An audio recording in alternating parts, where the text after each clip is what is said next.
حج ایک عاشقانہ عبادت ہے اور اسلام کے بنیادی ارکان میں سے ایک رکن ہے۔ فرمایا رسول اللہ صلی اللہ علیہ وسلم نے کہ جس شخص نے اس شان کے ساتھ اللہ کے لیے حج کیا، جس شخص نے اس شان کے ساتھ اللہ کی رضا کے لیے حج کیا کہ اس حج کے دوران اس نے کوئی گناہ نہیں کیا تھا، اس نے کوئی فحش بات بھی نہیں کہی، تو وہ جب واپس لوٹے گا، جب وہ واپس آئے گا، وہ اس طرح واپس آئے گا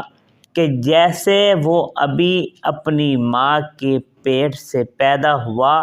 یعنی جس طرح بچہ جب پیدا ہوتا ہے ماں کے پیٹ سے، اس کے ذمہ کوئی گناہ نہیں ہوتا،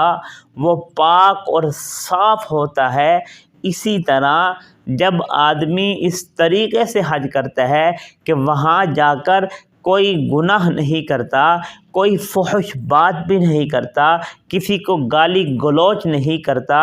کسی سے کوئی ایسی بات نہیں کرتا، تو وہ ایسے لوٹتا ہے۔ جب حج مکمل کر کے وہ واپس آتا ہے تو وہ ایسے ہے جیسے وہ ابھی ماں کے پیٹ سے پیدا ہوا، اس کے ذمے کوئی گناہ نہیں ہوتا، وہ گناہوں سے پاک اور صاف ہو کر واپس آ جاتا ہے۔ تو اس لیے میرے دوستو،